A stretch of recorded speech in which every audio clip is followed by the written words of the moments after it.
Could emerging details from the ICC proceedings be used as factual basis in an impeachment complaint against BP Sara?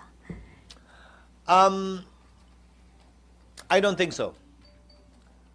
Because crimes against humanity is not one of the 7 charges filed against the Vice President.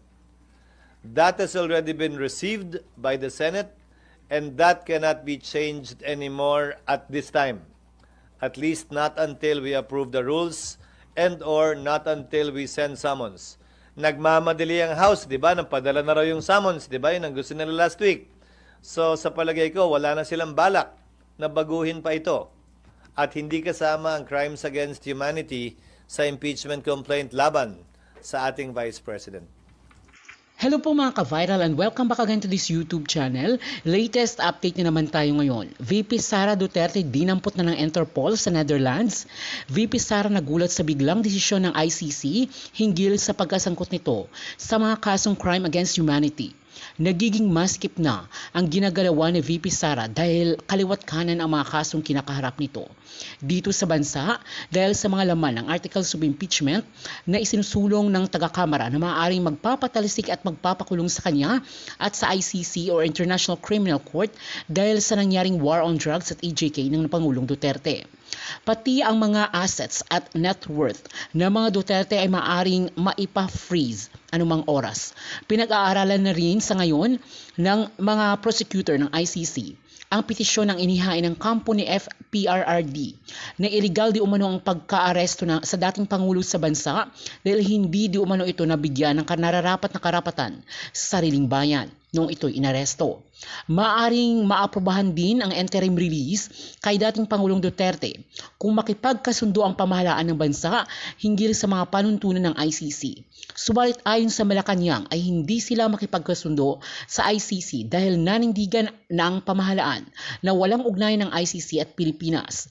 Subalit umani ito ng pambabatikos sa mga kaalyado ng mga Duterte na naniniwala na nakipagsabuatan at plinano ng pamahalaang Marcos simula pa ang pagpapaaresto ng gobyerno kay Pangulong Duterte.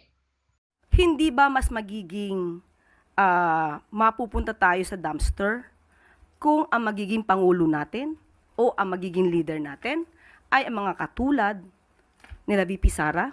Araw-araw may inaanunsyo tayong good news. Pero ang Vice Presidente, nasaan? Nawawala ang pag-asa ng mga Pilipino. Hindi ba siya yung nawawala sa Pilipinas ngayon?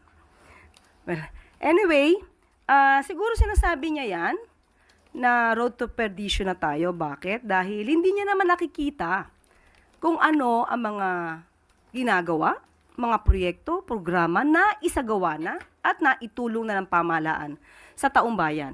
Dahil malamang ay hindi siya nanonood ng ating press briefing everyday.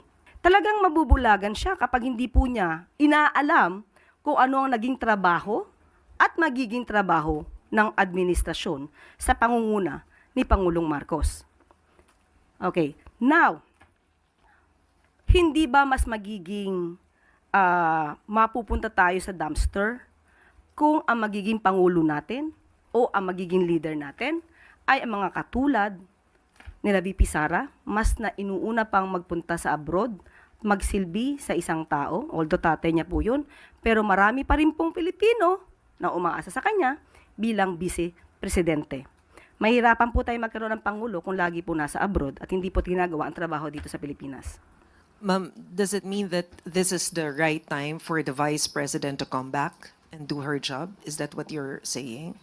Obligasyon po niya maging Vice Presidente. Alam niya po dapat ang obligasyon bilang Vice Presidente. Sabi nga natin, ang Pangulo natin na sinasabi niya na mukhang wala na tayong pag-asa, nasa Pilipinas, nagtatrabaho. Araw-araw, may inaanunsyo tayong good news. Pero ang Vice Presidente, nasaan? Para pigilan o sabihan sila kaugnay sa dapat o hindi nila dapat gawin. Pero para marahil ipaliwanag, yung sitwasyon at direksyong tinatahak ko bilang tagapangulo ng Senado at mga rason kung bakit ko gagawin o di gagawin ang isang partikular na bagay. I think I owe that much to them. Sir, another question po. Sir, tungkol po sa impeachment at For saka you, sa there. ICC. Yes, ma'am. Hi, sir. Could emerging details from the ICC proceedings be used as factual basis in an impeachment complaint against BP Sara? I don't think so. Because crimes against humanity is not one of the 7 charges filed against the Vice President. That has already been received by the Senate, and that cannot be changed anymore at this time. At least not until we approve the rules and or not until we send summons. Nagmamadali ang House, di ba? Nagpadala na raw yung summons, di ba? Yun ang gusto nila last week. So sa palagay ko, wala na silang balak na baguhin pa ito.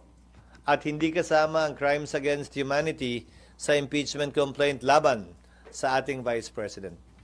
Sir, another question po. Yes, ma'am. If the ICC asks for the bank accounts of the Duterte in connection with the legal aid, is the government allowed to release it without violating the Philippine Bank Secrecy Law?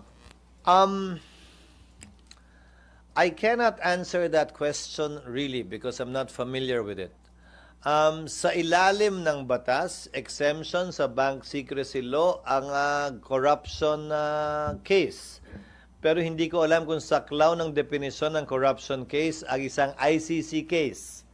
At saka sa international humanitarian, sa IHL prohibition, parang hindi ata kasama sa aligasyon laban kay dating Pangulong Duterte ang corruption. So hindi ko alam kung anong maaaring posibleng rason para kunin at hilingin yon maliban sa aspeto ng civil liability. Pero darating lamang yun kapag sa'y napatunayang nagkasala na.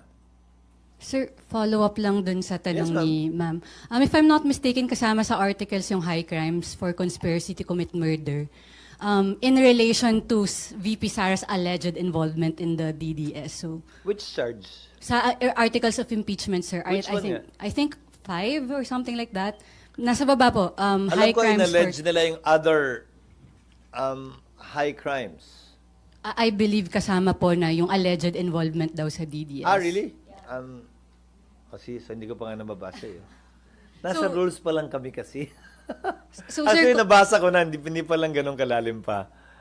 I don't know. Again, this case is totally different from that one. This is a case against the former president that's pending with the ICC. So I don't see any reason how or why any evidence presented there would be relevant as against the vice president unless she herself would be one of the respondents in that case. Abay? Walang kinalaman ng Pilipinas dito. Ilang beses tinatanggi ng ating mga opisyal, sana narito sila para ipaliwanag.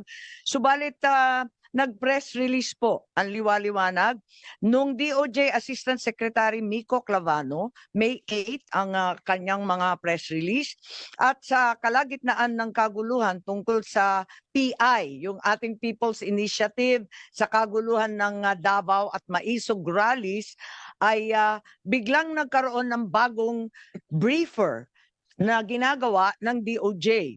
Ito ay unang-una for the potential arrest of President Duterte, ikalawa ang pagbabalik ng Pilipinas sa ICC. Maliwanag na last year pa, May of 2024, nag-umpisa na ito. At sabi rito, aware naman tayo na yung policy ay hindi papasukin ng ICC. Pero posible naman mag-iba. So, yun ang nakakaabala dito. Mayo pa lang, pinaplano na yata ito.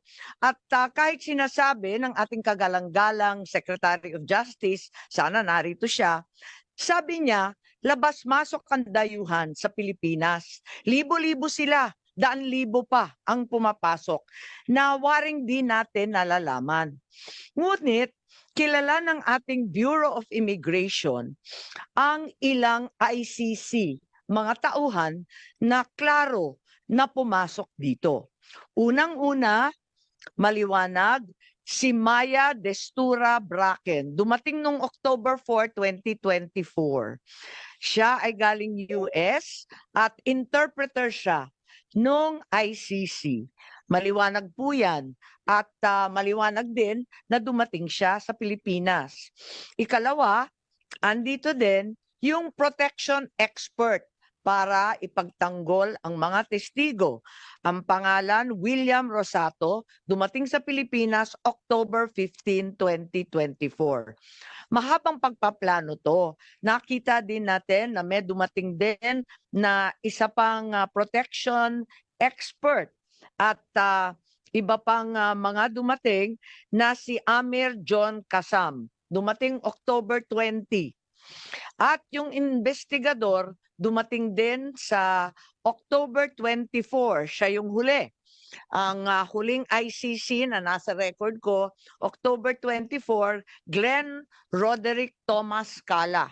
Siya naman yung investigador at hindi ko alam kung kumpleto na ito dahil meron pang binabanggit na Robin Croft na abogado naman nila at may binabanggit din sa kanilang mga usapin na bagong team ng 3 parating daw ng 19 October. Hindi ko na nakuha yung pangalan pero maliwanag na merong mga dumating na ICC at nagpakilala bilang tauhan talaga ng ICC na may kanya-kanyang espesyalidad.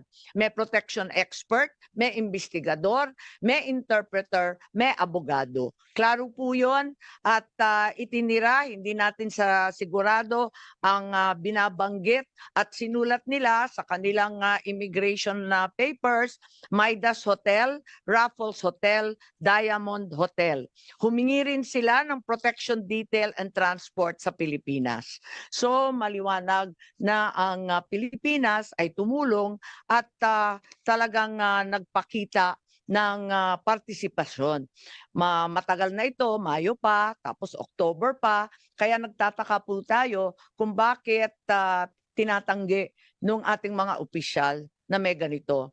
I also received information na yung ICC personnel pala may agenda, may mga impormasyon galing sa administrasyon na hinihingi. Ang mga hinihingi nila sa agenda nila, unang-una bank account records June 2016 to 2019 ng isang Peter Parungo. Meron din silang mga hinihingi ng mga blotter, mga seized evidence, radio transmissions sa Police Station 6 sa Batasan Hills, QC. Alalahanin natin na meron tayong bank privacy. Kaya nakakapagtaka bakit yung bank account records na kami mismo dito sa Senado hindi makuha-kuha naibigay sa ICC.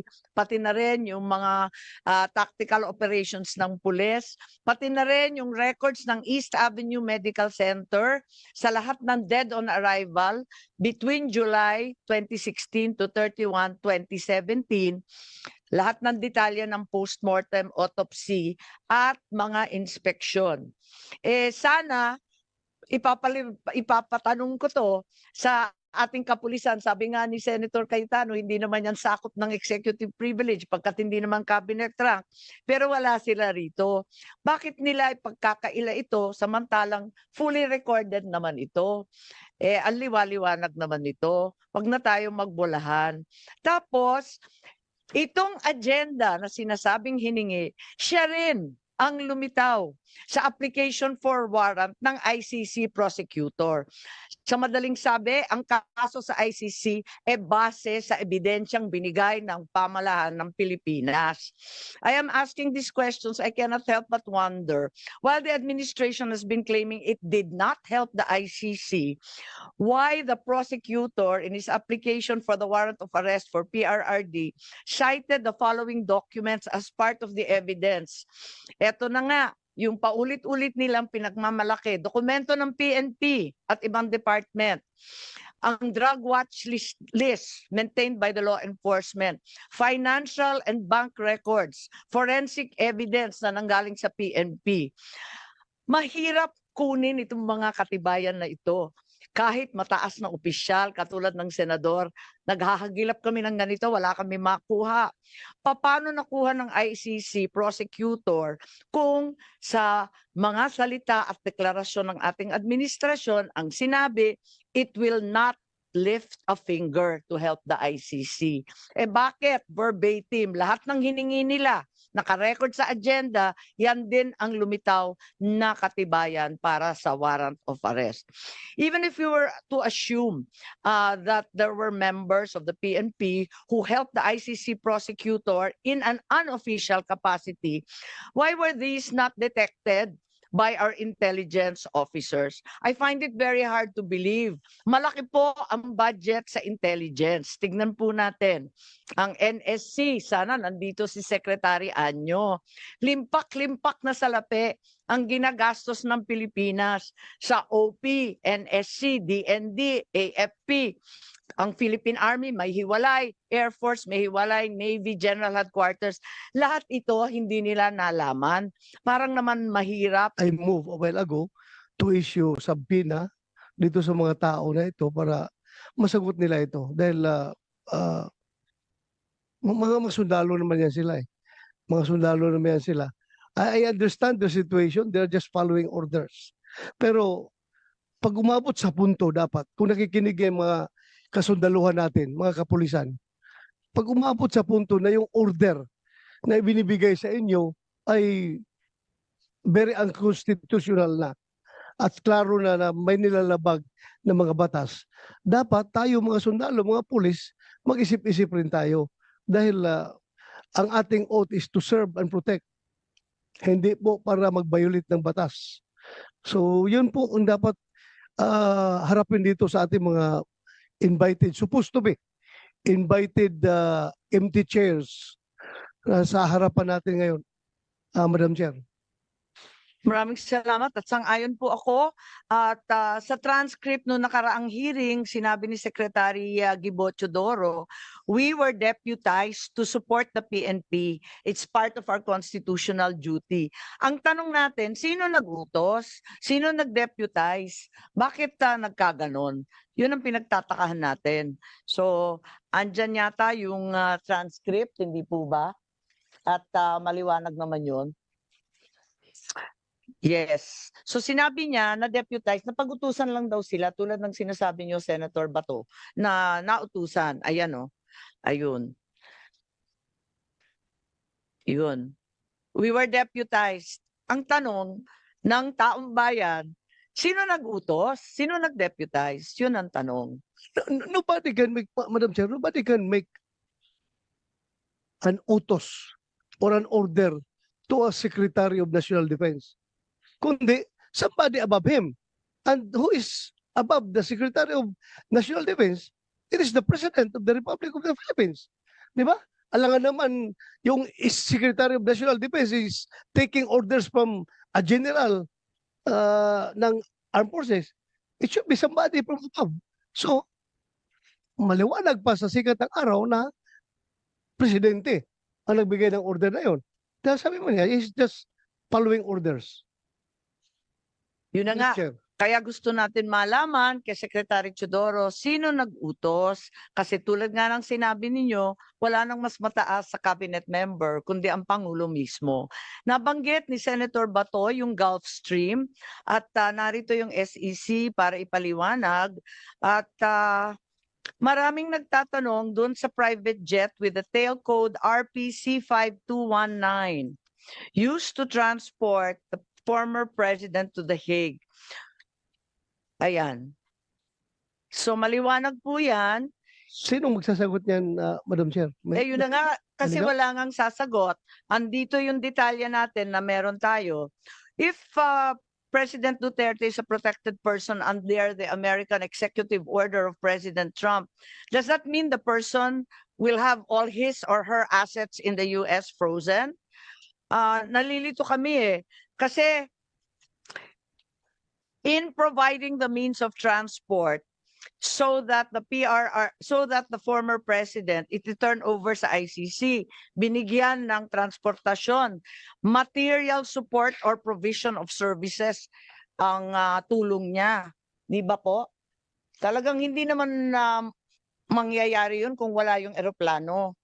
So, Madam Chair, if Malacanang is cooperating with ICC, albeit patago kahit na deny nila, kahit ano kasinungalingan na pinagsasabi nila, nag-cooperate pa rin sila dahil nangyari na nga eh. Nandun na si Pangulong Duterte. Siguro naman, it is a moral obligation of this committee also to share our findings of this committee to President Donald Trump para kung sino mang may-ari nitong Gulfstream na ito, na aeroplano, ay kung may mga ari-arian dito sa Amerika, i-covered siya sa executive order na pinirmahan ni President Trump.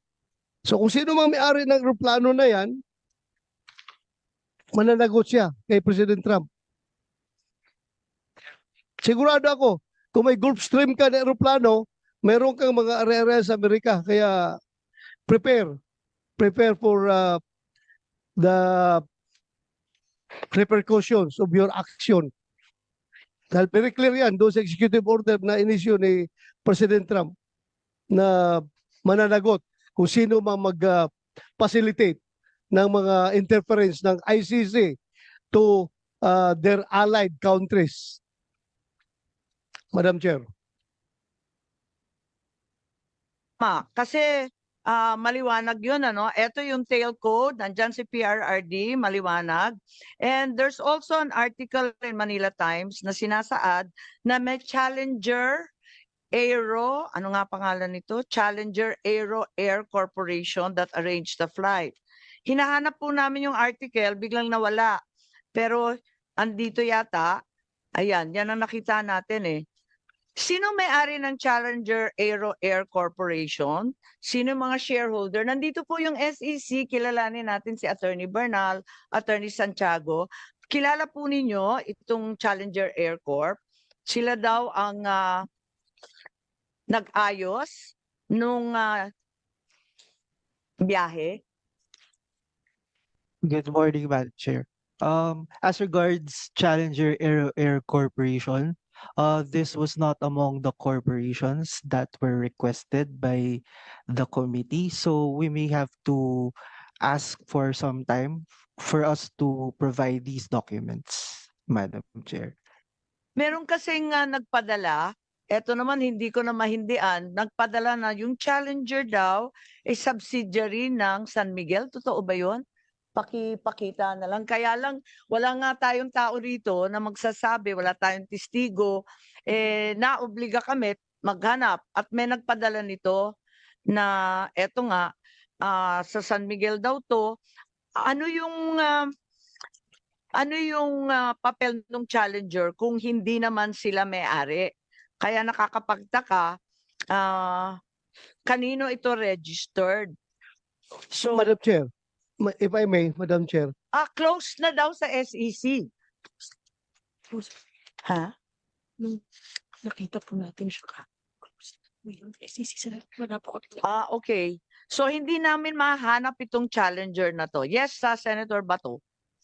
Ma'am, I think Attorney Perdino Santiago, you're with SEC, Attorney? Yes, Senator. Baka pwedeng i-text mo na lang ngayon doon. Anyway, computerized naman lahat yan, di ba? Baka pwedeng mapadala mo ngayon dito habang hindi pa tayo nag-adjourn. We're already coordinating with the office. Thank you, Attorney. Thank you. Salamat, Madam Chair. Maraming salamat. Pero hindi naman ito may-ari eh. Ang sabi, arranged lang. Sino nga ba yung sabi na walang kinalaman ng Pilipinas dito? Ilang beses tinatanggi ng ating mga opisyal. Sana narito sila para ipaliwanag. Subalit, nag-press release po ang liwaliwanag nung DOJ Assistant Secretary Miko Clavano, May 8 ang kanyang mga press release, at sa kalagitnaan ng kaguluhan tungkol sa PI, yung ating People's Initiative, sa kaguluhan ng Davao at Maisog rallies, ay biglang nagkaroon ng bagong briefer na ginagawa ng DOJ. Ito ay unang-una for the potential arrest of President Duterte, ikalawa ang pagbabalik ng Pilipinas sa ICC. Maliwanag na last year pa, May of 2024, nag-umpisa na ito. At sabi rito, aware naman tayo na yung policy ay hindi papasukin ng ICC. Pero posible naman mag-iba. So, yun ang nakakaabala dito. Mayo pa lang, pinaplano na yata ito. At kahit sinasabi ng ating kagalang-galang Secretary of Justice, sana narito siya, sabi niya, labas-masok ang dayuhan sa Pilipinas. Libo-libo sila, daan-libo pa ang pumapasok na waring di natin nalalaman. Ngunit, kilala ng ating Bureau of Immigration ang ilang ICC, mga tauhan na klaro na pumasok dito.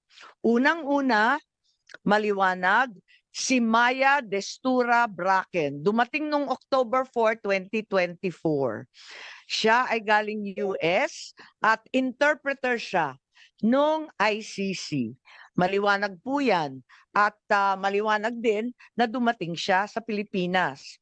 Ikalawa, andito din yung protection expert para ipagtanggol ang mga testigo. Ang pangalan, William Rosato, dumating sa Pilipinas October 15, 2024. Mahabang pagpaplano to. Nakita din natin na may dumating din na isa pang protection expert at iba pang mga dumating na si Amir John Kasam. Dumating October 20. At yung investigador dumating din sa October 24. Siya yung huli. Ang huling ICC na nasa record ko, October 24, Glenn Roderick Thomas Cala.